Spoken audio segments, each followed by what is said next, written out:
We took power tools and hacked my PowerBook to get better Wi-Fi. That's today on Call for Help.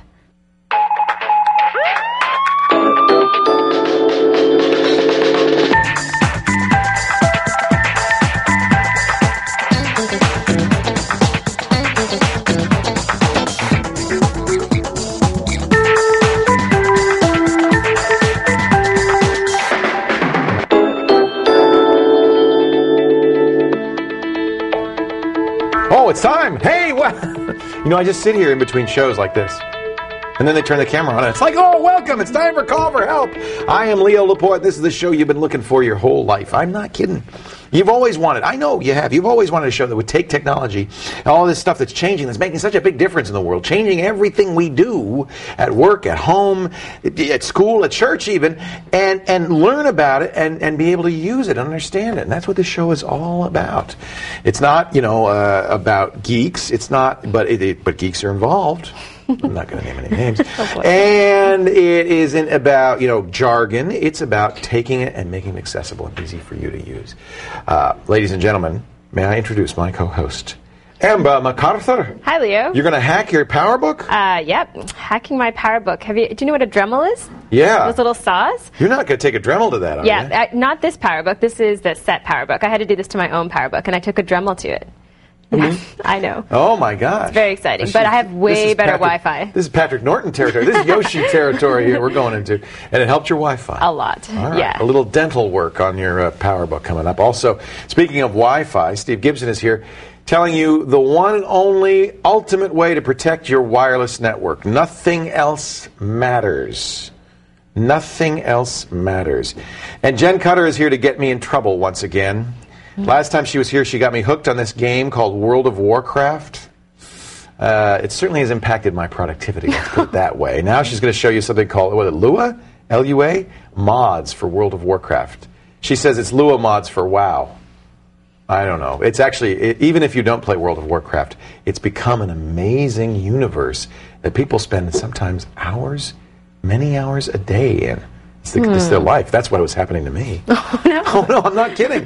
It's like, honey, I'll talk to you later. I've got to level up to level 18. I've got some fish to catch. And it's just, it becomes addictive. It's amazing. Oh, wow. I haven't played before. But every time I hear about someone playing, they're always talking about catching fish.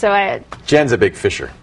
Fisher of fish. I don't know why you'd go fishing in a game where you're supposed to be hacking and slashing, but it is one of a whole category of games. These massively multiplayer online role-playing games, like EverQuest and RuneScape, and they're just really kind of amazing. And I think it's almost like science fiction. It's like Neil Stephenson was talking about in Snow Crash, where there's this metaverse that you're part of that is not the real world, but it is as real to you.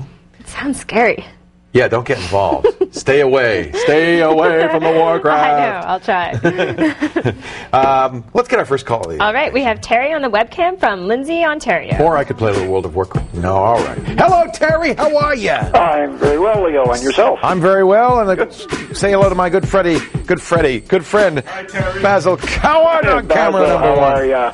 Oh, it's my favorite, Terry and the Pirates. How are you today, sir? Arr, Leo. Arr.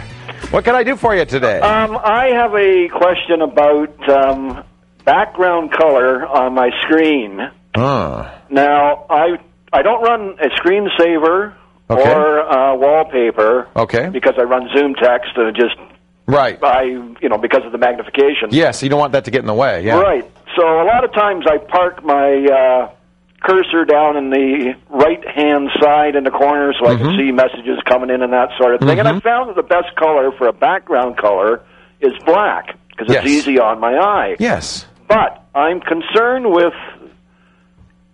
heat buildup inside the monitor. It's an LCD monitor, but there's still heat coming off it. And I was wondering, because it's black, would that stop the heat from dissipating out the front? What an interesting question.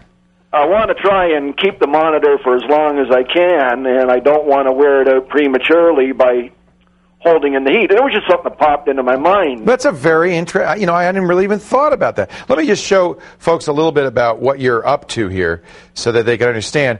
If you have low sight or low vision, the magnifiers are really great. Now, zoom text is one way to do it. This is the magnifier built into XP, and as you can see, where I point to on the screen below here, I get a magnified picture of above, and I can make this, right now this is level 2, but I can make it even bigger, and it makes it possible to read stuff that you can't do otherwise. I have a friend with macular degeneration, and this is great because it means that's one of the things that I have in this eye that's left. But that's exactly a very helpful thing. I mean, it makes it possible for you to use a computer. I couldn't use it any other way, and I need the zoom text, the zoom portion of it.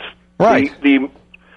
What's built into Windows doesn't do it enough for me. Right. It doesn't go up big enough. Right. So the zoom text is the only way for me to do it. But in any event, that's what I'm up against. And like I say, I park down in that right-hand corner just so I don't miss anything. Yeah. And the screen concerns me with this trying to keep my monitor as long as I can. The truth is, these days, of course, a screensaver is superfluous on any kind of modern monitor. Yep. And actually, you save memory by using just a plain old black background. You go to Appearance, and when you click the Advanced tab, you can set the background, and you just don't have wallpaper. You just set it to a single solid color.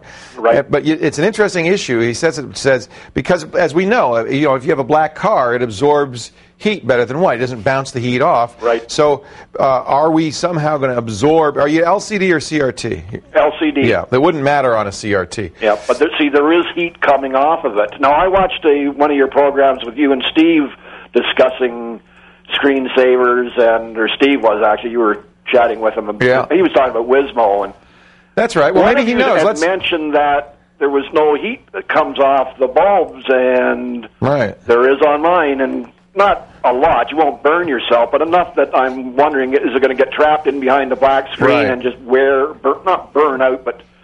Yeah, I understand. Fatigue it. Yeah, and, these are fluorescent, so they don't generate a lot of heat. They're not incandescent. Steve, do you have a thought on this? Yeah. Steve's here, by the way, Terry. If the concern is limited lifetime, then the real thing you want to do is you want to use Wismo, as it turns out, or just turn the monitor off, because the thing that dies in our LCD monitors, at least this generation of them, are the fluorescent backlights. They burn out. They burn out, and they have a limited lifetime. Can they be replaced? They can be replaced, but it's like having your brakes changed. You'd rather not do it, and and you don't have your monitor during that time. Right. So it's why I created the little mon off for Wismo. If you just say Wismo space mon off, and you hook it up to an icon on your screen, you just click it and it turns your monitor off. Or you could just use the power switch. Does it wake up when you turn everything off though? Like I've turned my computer on and off on an average of 4 times a day, and I have a button on my that's good, on my keyboard. So it's easier for you. One button that shuts off the computer. I just turn off down. If I'm not actually using it, it's turned off. Okay. I never leave it running.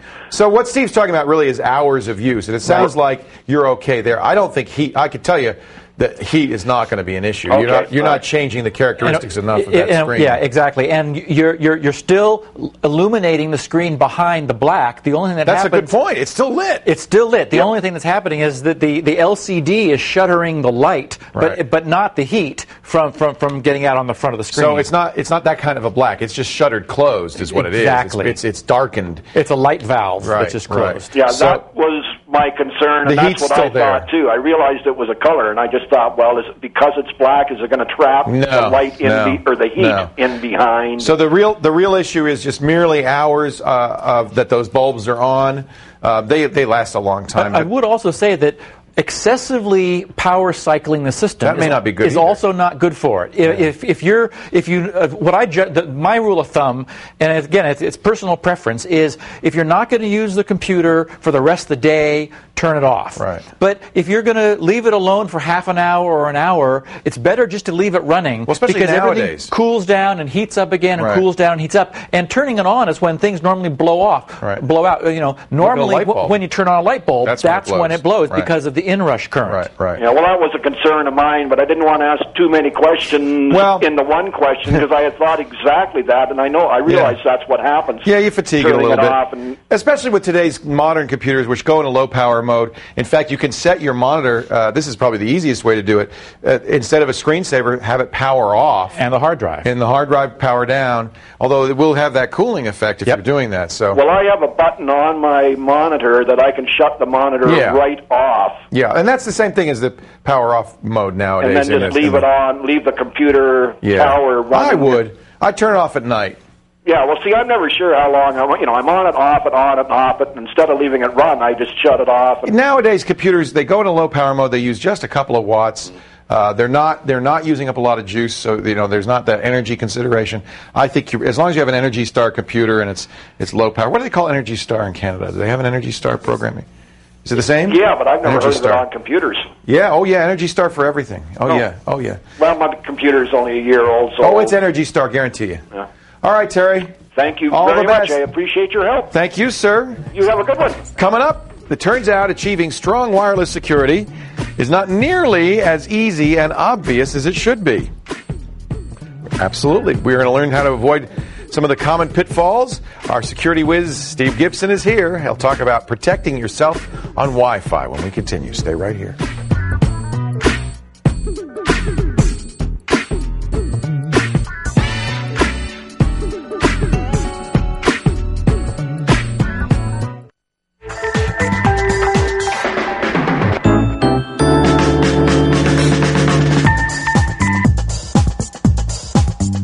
When it comes to wireless security, you want to remember the 3 S's.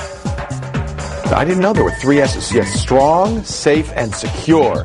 Here to tell us about how people often secure their Wi-Fi and fail is Steve Gibson. We'll start with the stuff that doesn't work, that many people think does work, and then next time we'll talk about the stuff that really does work. There are really, I think, a few things that people use to secure their Wi-Fi network.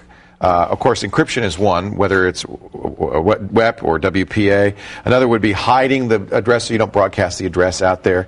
Sometimes people, really, heavy-duty security types use something called MAC address filtering. So only people with particular network card can get online. Turns out they don't all work.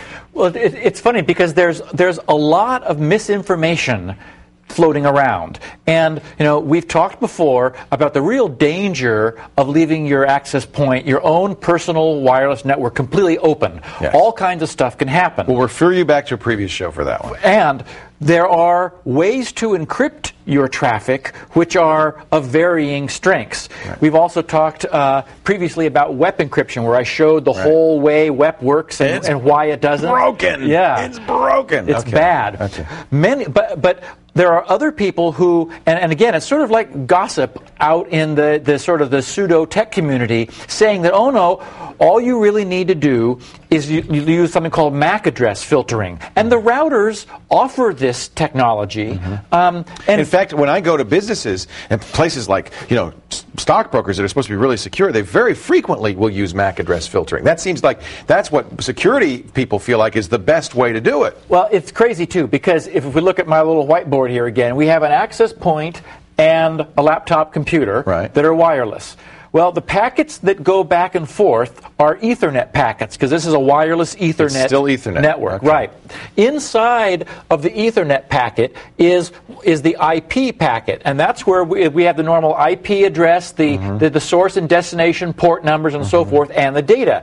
Well, wrapping that IP packet is this Ethernet information. There's something called the MAC address. It's the media access address. It's 48 bits, and people may have seen them before. It's unique, though. Every single network device has its MAC address, and it's unique. No two devices have the same MAC address. Because these 48 bits, the most significant, the first 24 bits, is a manufacturer number. Okay. So you can always tell just by looking at the MAC address who made this. Okay. Cisco or 3Com or whomever. Whoever, yeah. Then the last 24 bits is the manufacturer's serial number. So the first 24 bits are assigned by the Ethernet gods.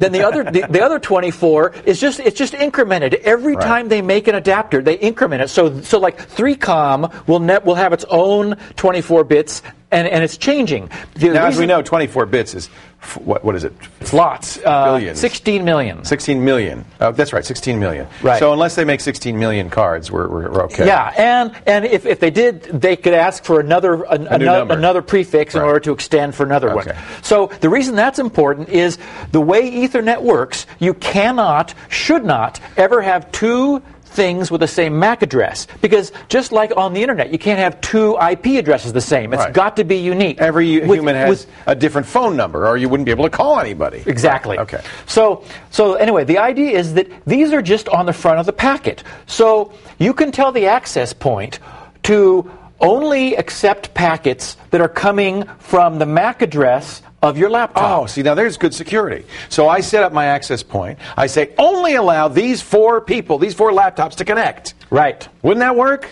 Well, kinda. Why do I think not? Kinda.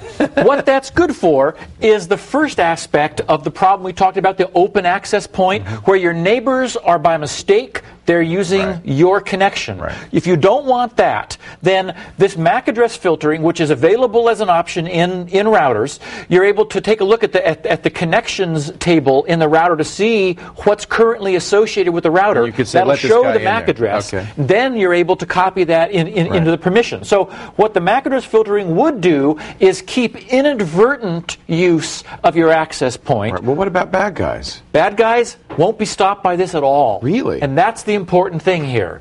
Because anything that sniffs the traffic, if you had something, somewhere else that had an antenna sniffing this traffic, it would be able to see the MAC address. Oh. Well, the MAC address is just 48 bits. A bad guy can clone your MAC address and get permission to use your access point. In fact, a great many access points on other devices allow you to tell it what its MAC address is. Because you can change it. Because sometimes, for example, a cable modem provider will lock onto your MAC address. You need to be able to change your access point to fake out your provider. So all somebody has to do is kind of watch this traffic, and as soon as somebody logs into your system with a legit MAC address, he can steal it. Yes. And there's no security here. This is still... It's unencrypted. It's unencrypted, so anything sniffing, looking at the traffic, sees it wide open. Well, and your passwords and all the other problems we talked about with having an open access point. That's a little disappointing, because I have to say a lot of people use this as a security measure, and it's a pain because in order to get on their network, you have to say, here's my MAC address, please add me. And it's really not doing anything against bad guys. Well, no. And again, if it is useful for authentication, not for security. It will authenticate weekly authenticate these things to keep your neighbors from using yours by mistake. Right. The other thing that's commonly done is this SSID. They sometimes call it turning off the broadcast ID. Or the beacon. Beacon. Yes. Access points have a name. Normally it's like Linksys, D-Link, Netgear, whatever. It's the brand name mine of the router. Leo's Wi-Fi. Yeah, exactly. Now, some people think that turning that off helps them in some fashion. Because then you can't see it. This, again, is just mythology. Doesn't help at all. It turns out that when a wireless device is doing what's called associating, they exchange this SSID in the clear. Publicly. They announce it to the world. They have to, as part of their protocol. Right. So the fact that you're suppressing it from being beaconed out doesn't help you at all. The bad guy can send a disassociate packet into your network that causes your connection to drop. Immediately, the guys will see that, and they'll reassociate, sending the SSID. So in effect, the bad guy could just say, what's your SSID? And it tells you. Doing this kind of stuff, just the hackers just chuckle. It's like, this guy. Well, we should underscore this. This works for to keep casual snoops out or accidental snoops from finding you. It's useful for inadvertent use of your network. Or if your neighbor is trying to use your network but isn't very sophisticated. But it's completely useless against the worst hackers, right? Yes. Because they know how to get through this stuff. And then, lastly, because in a future show we're going to talk about industrial strength. There is one unbreakable. There is one way that works. Yes. And that's not WEP. We already established web doesn't work. Wireless equivalent privacy says it's kind of like wires, and as we've said before, you run the wire out onto your front lawn. It's like here. Plug in. So web doesn't work, SSID doesn't work, MAC address filtering doesn't work. Web is better than nothing. Right. But all of these are better than nothing for keeping people from using your network by mistake. But there is a way that works, that's simple, easy to use, and is supported by most access points and most operating systems. WPA. We'll talk about that on another episode. If you'd like to learn more about Steve's security tips, check out his website online, grc.com, or listen to our podcast where we talk about all this stuff, Security Now, also available at grc.com, or take a look at our show notes at callforhelptv.com. Before we leave you for a short break, it's time to hit you with a daily dose of tech trivia. It's our next tech quiz question of the day.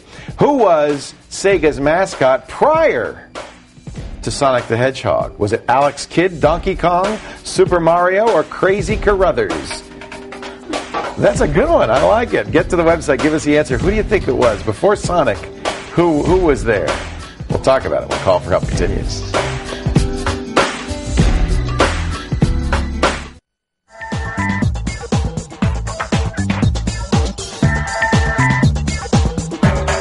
Welcome back to Call for Help. Time for our Mac tip of the day. Here's how you can quickly send a message in mail from your dock. All you have to do when mail is opened is right-click on the icon in your dock, and then click Compose New Message, and then you can write your message. And now we have another caller. We have Daryl on the line from Ottawa, Ontario. Ooh, pretty. Fancy. Hey, Daryl, how are you? Pretty good, and yourself? I'm very well. What can I do for you, lad? Well, I have a question about Firefox. I have Firefox 1.5, and whenever I open it and I go to certain websites, I get a QuickTime symbol with a question mark on every picture on the page. Right. And it only happens on sub-websites. Yeah, because the QuickTime plugin isn't installed. I have the newest QuickTime player. I have 7, and I've gone to QuickTime plugins in Firefox, and it says I have them all, but it still doesn't work. Here's what you do. You go in Firefox, you type About Plugins in the address. Okay. And that'll tell you exactly what's installed. If you want to look at QuickTime Inline, okay, you need a special plugin, and that's what you're seeing here. You'll have the QuickTime plugin installed since the trick is generally to install first install the browser, then install QuickTime, right? Because QuickTime does is it looks and sees what browsers you have and installs itself. But chances are you've got QuickTime installed. That's not the issue. It means you can play QuickTime movies and everything. But if you want to embed them in the page, that's called inline QuickTime, you need a separate installer for inline QuickTime.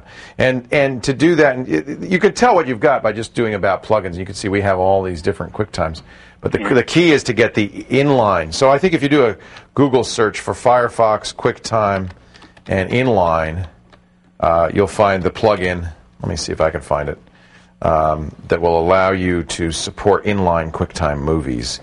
It's probably, I would expect, a Firefox extension. Sean, do you remember off the top of your head where this is? I'm trying.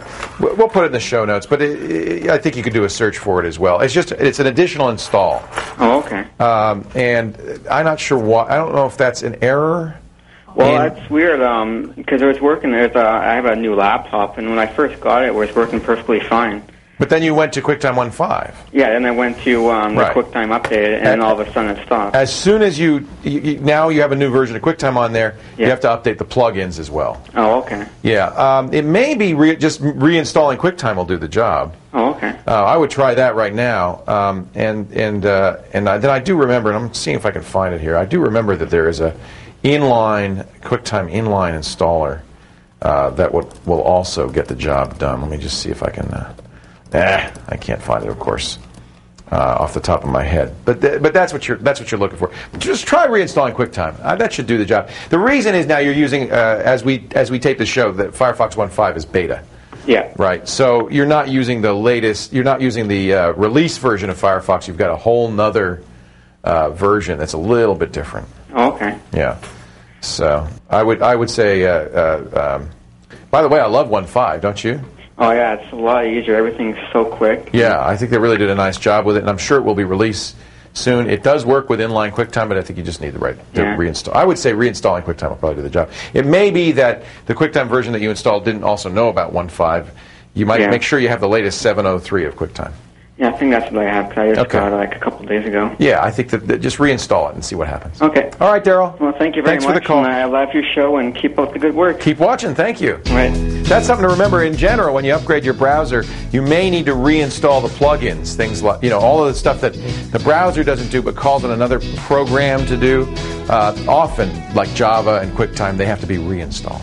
Coming up, we sent Amber and Sean into the Call for Help lab with a Dremel, a PowerBook, and some step-by-step hacking instructions. A little dental work on a 12-inch when Call for Help continues. I do hope they haven't broken anything. We'll be right back.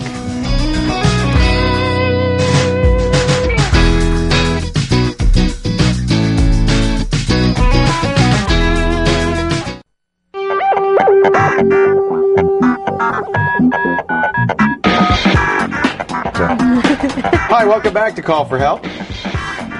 By the way, Sean and I conferred over that last call. A couple of things I should mention. It's about colon plugins. If you're going to look at what plugins are installed in Firefox, about colon plugins. Don't forget the colon. And then, in fact, reinstalling QuickTime should do the job. If you're using the latest version of QuickTime, that should take care of it all. We'll put a link in the show notes. Common problem, PowerBooks have, it was a real problem with the titaniums. Mm-hmm. A little bit better with the newer PowerBooks because they put little ears, little plastic ears. It's Wi-Fi doesn't get out of the metal box very easily. It's kind of hard. The Wi-Fi signals are weaker on the metal PowerBook. So what do you do about it? Well, like any good geek, you look for a hack. Amber dragged Sean into our labs to get his help. Well, you didn't need his help to mod your PowerBook. No, I didn't. Were you getting bad reception? Yeah, you know what? I was getting really bad reception on this, and I really noticed it one time because Mikey came over and he has an iBook, and we were both sitting in my living room. Yeah, it's plastic. So we're both sitting in my living room, and I have such a bad signal, and he has a great signal, and it was the first time I felt inferior versus our Mac laptops. Probably too, yeah. But not anymore. Well, and it is a problem. It was a real problem with the titanium. On the newer ones, they put these plastic ears for the antenna, but you can get even better than that. You can get even better than that. So I did a little bit of surfing, and I found this hack on the site called Instructables.com, and it involves a Dremel. So then I talked to the guys and said, hey, you want to join me on this little adventure? So we decided to go to the lab. And do you own a Dremel, Sean? No, we bought it from Kenny G. Kenny Gamble has a Dremel. It is like a drill. It's a very, very high speed bit that you can use to basically slice metal like butter. Yeah, it's pretty fun. Did you do it? Yeah. Oh, let's see. All right, this is cool. I can't believe that we're actually doing this. I'm allowing you to help me cut into my PowerBook, which is one of my prized possessions. We're going to saw it in half, right? No, we're not going to saw it in half at all, but we're going to cut it a little bit and mod it a little bit so I get better Wi-Fi. So here's what you need to make this hack happen. You need a Dremel, and then if you're using a Dremel, of course, you need safety goggles just to protect your eyes. You need masking tape. You also need Velcro, so that's the Velcro you can buy in any hardware store, which has the sticky stuff on the back. It's really inexpensive. You need a pair of scissors. You need a Sharpie, and that's actually to mark the line where you cut with the Dremel, so you know that it's very precise, and you do not cut through my PowerBook. That's very important. I promise. Okay. And then you need a little screwdriver set, and also one of the most important things, obviously, is the wireless antenna. We have one from Mac Wireless, but you can use others that are less expensive. And then you have the nickel at the end of all of these things. The nickel is actually to take off the battery at the back of your PowerBook, so you can twist it off and actually remove the battery, so then you can go in to start taping and drilling and all these other things we're going to do. Excellent. So why don't we do that now? Yeah, let's start. So Sean is going to take off the battery. So all he needs to do is take the nickel, and you can use a quarter, or you can use something else, something more professional. Any coin will do. Probably. Any coin will do. Just twist it off. Also, Alex Lindsay showed me a really good tip where if you have an extra battery, you can use that to actually twist off your battery as well, just in case you don't have a nickel on you. So you take off the battery, and then we're going to go in, and inside your PowerBook exists a little, it's called an Airport Extreme, which is the wireless card that comes with your PowerBook, and that allows you to get Wi-Fi. So we're going to go in and we're going to actually disconnect this. And then the next thing we're going to do, we're actually going to tape it up. And the idea behind the masking tape is that when you're doing any kind of sawing with the Dremel, you want to make sure that none of those little particles get in the PowerBook. Right, there's a lot of tiny little filings. So this is all in an effort to protect the PowerBook. So you can use tons of masking tape. I would actually recommend, Sean, that we tape the entire thing up, maybe on the outside even. Yeah, so the idea here is that you want to be able to still push the flap back so that you can actually saw into the flap, because you're going to be cutting part of the flap off so that you can fit in the new wireless antenna. So make sure the flap is still able to be bent back and forth. You want to cut off the end, but you don't want to cut into the hinge, because that would make the door useless. Exactly. So you can see all we've done is we've taken the Sharpie, and then we've just drawn a little line here. that lines up right along here, which is the hinge to the flap, to the door. Okay, I'm going to put on the safety goggles because anytime you use anything like this, like the Dremel, you need to protect your eyes, obviously. Sparks will fly. Sparks will fly. I haven't worn a pair of these since woodworking class in grade 7, I don't think. And I just want to warn you, I wasn't very good at woodworking. But maybe cutting metal will be better, more up my alley, possibly. I hope so. Okay, so I know you have one protective piece here that we're going to put underneath the flap to provide some support and some stability while I'm cutting. Right, we've jury-rigged a little piece of metal here. Since the battery terminal is going to be right underneath where we want to cut here, we want to make sure that you won't accidentally go through the door into the battery terminal, because that would be the end of your power book. Music to my ears, Sean. Thank you very much. So let's just tuck this in underneath here, just for a little bit of support and protection. Okay, so I'm going to do my first cut. So I'm going to turn the Dremel on to a speed of maybe 3 or 4. You think that's sufficient? Should be good. Okay. You can start slow and go faster as necessary. All right. So I'm going to back off a little bit from the sparks. Okay. Should I get you to hold the power book, or is that... Right. Are you scared of me with the Dremel, maybe? Okay. You can handle this. So I'm going to start cutting in. This just feels entirely wrong. Maybe I should hold this a little bit.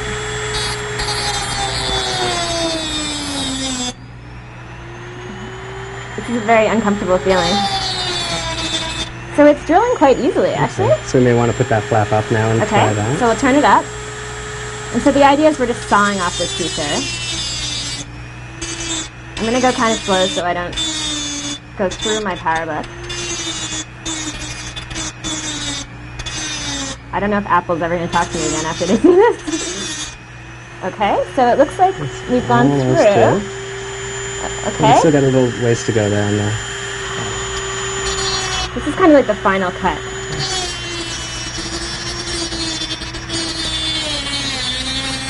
I feel like I'm at the dentist. It's getting hot down there. I think we did it. So the next step is to take the battery and cut a little part off the back of the battery so we have room for the cable to come out from the wireless antenna.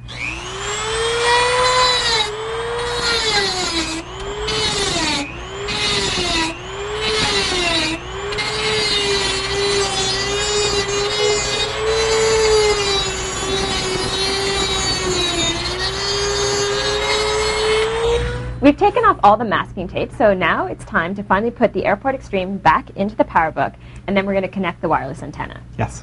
Go ahead, Sean. All right, so we want to put this back in. The antenna that's there will be in the way, so you'll want to tuck that, or pull that out again. So that's in. Slide it in. If you want to do the honors of connecting the new antenna. Perfect. So this is why we cut the little hole, so we can hide this one away in case we want to use it again. And so now I'm hooking up the new antenna. Stick it into place. Yep, I think it's pretty snug. So we'll just push this one in a tiny bit. So this is great because obviously you can use the other antenna if you don't want to use the external antenna anymore. When it's not in use, you can thread the wire back in there a little bit. Perfect. So let's put this plastic flap back down underneath this wire to tuck it into place. And that may be the toughest part of the whole procedure. Put that in, the toughest? I think actually sawing was the toughest part. Sawing was the funnest part. Okay, so now the door is on, and we want to tuck that end of the battery in and thread this through the hole. Okay, I'll let you do this and move your finger.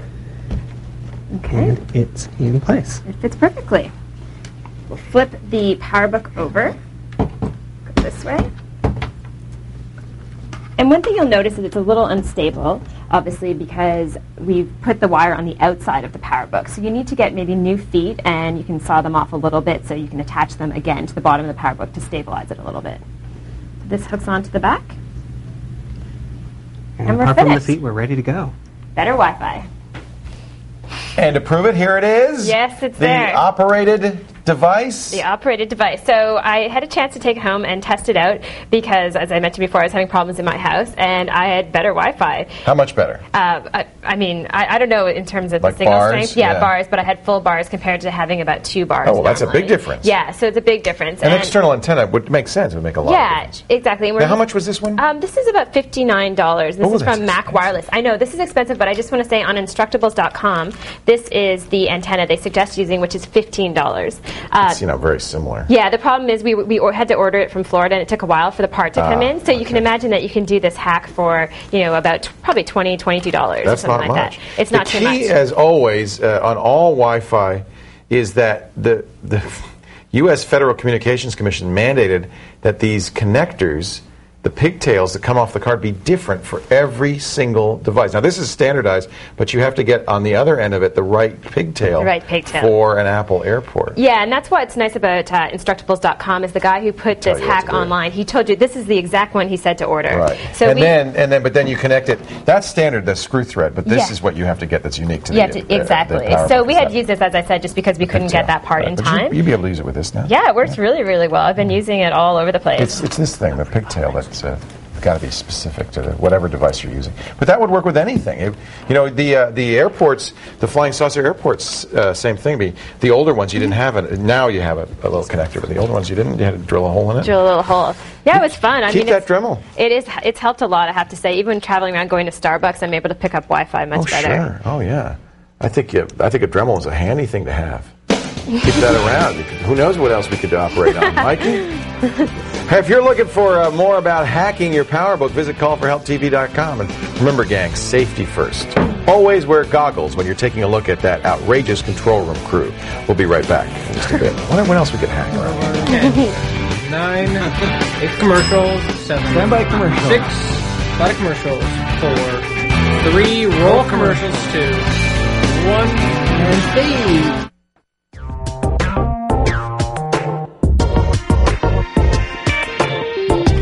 Welcome back to Call for Help. Time for our Thunderbird Tip of the Day. Here's how you can change the layout in Thunderbird Mail. Go to Thunderbird Preferences. You have one of 3 options for the window layout. You can choose 3 columns, and then there's a couple other options. And then click OK. And now we have another caller. We have Karen on the line from Fallston, Maryland. Hey, Karen, how are you? Leo here. Hi, Leo. It's so nice to talk to you. Oh, my pleasure. Great to talk to you. Yes.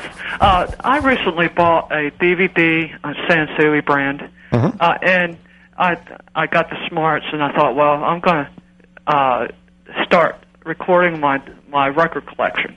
Oh. Okay, and I have 38 LPs.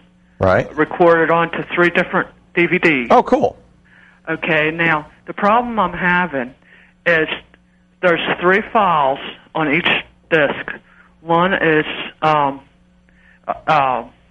file folder that holds 2 files, and the other one is a system reserve file.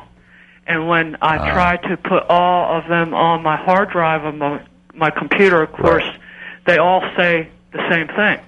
What's that? They all have the same... Oh, the contents are the same. No, the contents are different, but when you their name is the same. Yeah, I understand. When you created these DVDs, how did you do it, Karen? Okay, what I did was I took the cable from my headphone jack to the input on the back of my DVD recorder. Right, okay. So what you've done is you've created a video with your audio on it. Right. Not, by the way, my recommended way of storing your CDs. Right. You'd be better off taking the CDs, putting them in the computer, and ripping them into either an uncompressed format or a compressed but lossless format like FLAC or MP3. Right, I realized that. Now you know. What I was trying to do was I have a record collection of like 200 albums. Right. Regular vinyl albums. Oh, I see. I get it. So you don't have digital, you have analog. I get it. Right. Mm-hmm. I get it. Okay. Well, then what you did was actually not unreasonable. You've at least digitized them. The problem is you've digitized them as video files. Are those files that you have in there VOB files? No, they're not. They're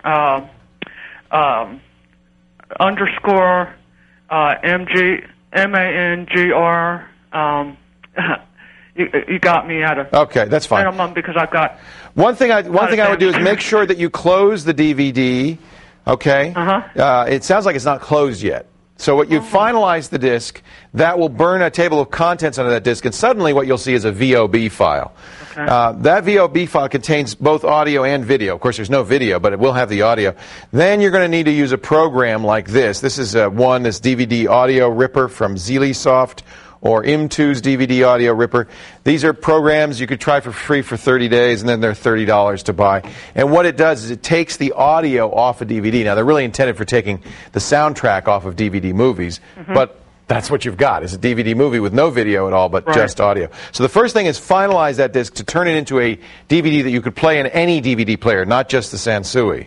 Right. Okay, that's the problem right now. It's not finalized. Okay, now I have it finalized, and I can play it in my computer, but what I'd like to do is get it onto my hard drive. All right, if you could play it, a separate file. Yeah, if you could play it in your computer, then that's what then you're finalized. Then you use the DVD ripper to rip it. Oh, okay. Okay, because what that does is extracts the audio from it. And then I think, it was an unorthodox method, but actually, I think it actually works. You're not going to lose any quality. You got the audio in. Right. I think that's good. You did it. So that's all. You need one more piece of the puzzle, and that's to convert the DVD into audio format. Okay? Okay. Is that the software you mentioned? Yeah, imtoo.com okay. is the name of the company, M2, and it's called DVD Ripper. Right. Actually, DVD Audio Ripper is what you want, just the audio part. Right. Yeah. I just received your book on the TiVo in the mail, and I was wondering if, since it's version back, if you're going to write another one. Yeah, I think we probably have plans to update it. The truth is that earlier TiVo was easier to hack than the modern TiVos. There's not as much you can do. So if we could update it, but there won't be a whole lot of new stuff to say. Right. Okay, Karen. Hey, thanks. We got to run. Okay, thank you. Great to talk to you. Nice to talk to you. Take care. Coming up after the break, are you addicted to World of Warcraft? I know I am. I can't stop. We're going to learn how to create your own custom mods. Create your own world. The Call for Help continues with our gamer geek, Jen Cutter. But first, it's time for our Next Tech Trivia Challenge of the day. Thanks to Next Tech for this one. Who was Sega's mascot prior to Sonic the Hedgehog? Was it Alex Kidd, Donkey Kong, Super Mario, or Crazy Carruthers? Woo-hoo! We'll be right back with the answer in just a bit.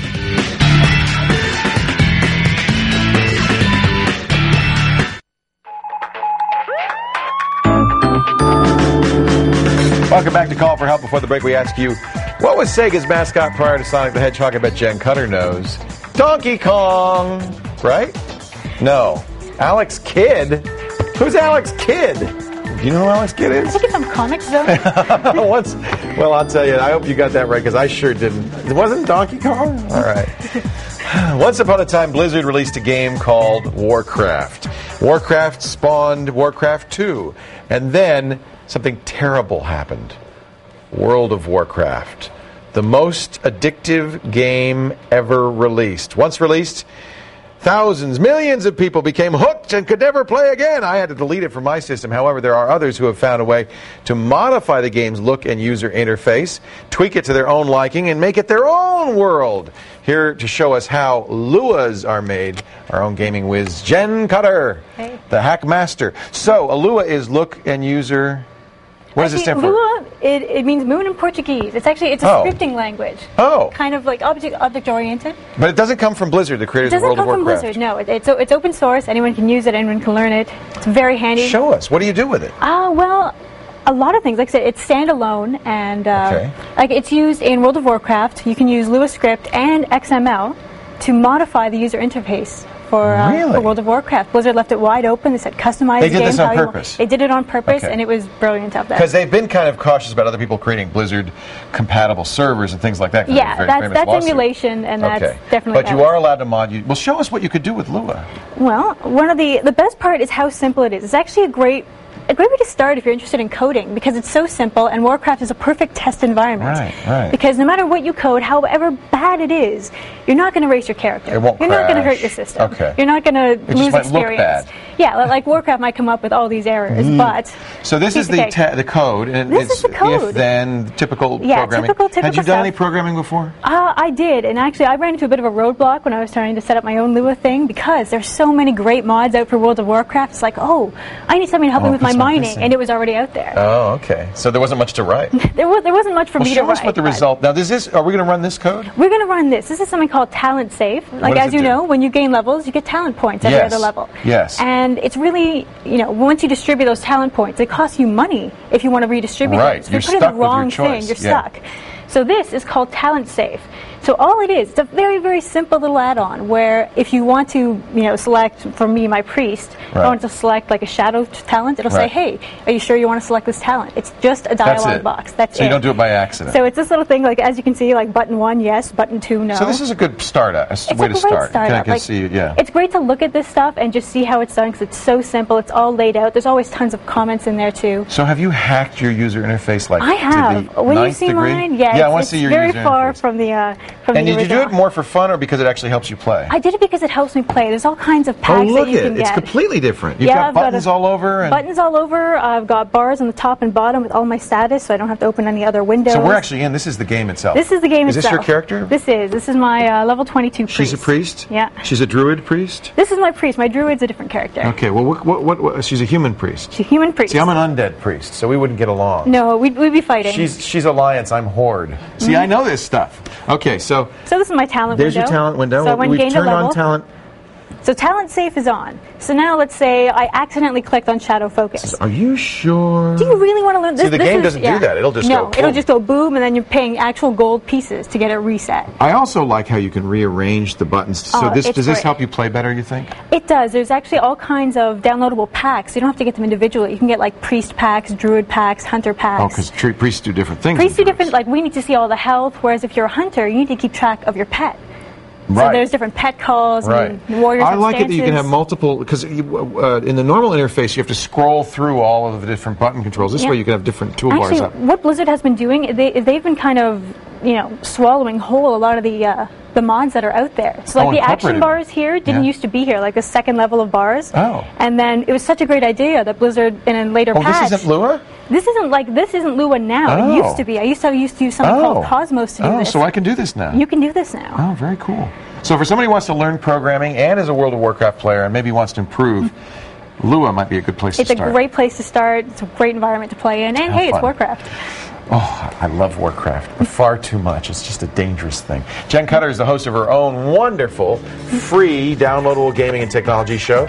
You'll find it online at openalpha.tv. OpenAlpha, I watch it all the time. And to find our show notes, loads of links to Lua and Lua mods and the info on Lua scripting, visit callforhelptv.com. Oh, are you going to do oh, look, she's doing something. We've still got one segment to go. She's made a pet. So meet yourself, and we'll meet you back here in 2 minutes. Can I play? Can I play? We'll be right back.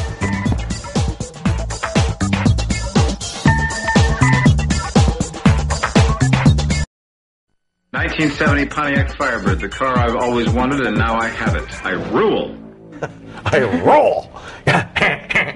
Wow, that's. Do you play any of those games? See, you're too busy. You don't have time. I don't really have a lot of time, but they look like fun. I just don't want to get sucked into that world. Oh, so you're aware of the problem. I can't do anything unless I feel like I'm sort of being really productive. I kind of have a bit of ADD. That's what's weird about you. I find that very odd.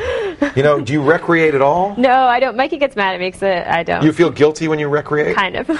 Wow. I wish I had that gene. Whatever that gene is that from your folks? Must be. Are they hardworking? A little bit, yeah. Well, Scottish work ethic. Yeah, that's it. When you live on the island of the potatoes. If you want to join us, thank you. If you want to join us on the show, I'm just amazed at her work ethic. If you want to join us on the show, I want you to ask a question by going to the website, clicking the link on the left, and filling out that form. It's callforhelptv.com. Remember, if you've got a problem with your personal computer or any technology, don't whine, don't moan, don't yell, just call for help. We'll see you later. Bye-bye. Crash! The camera did.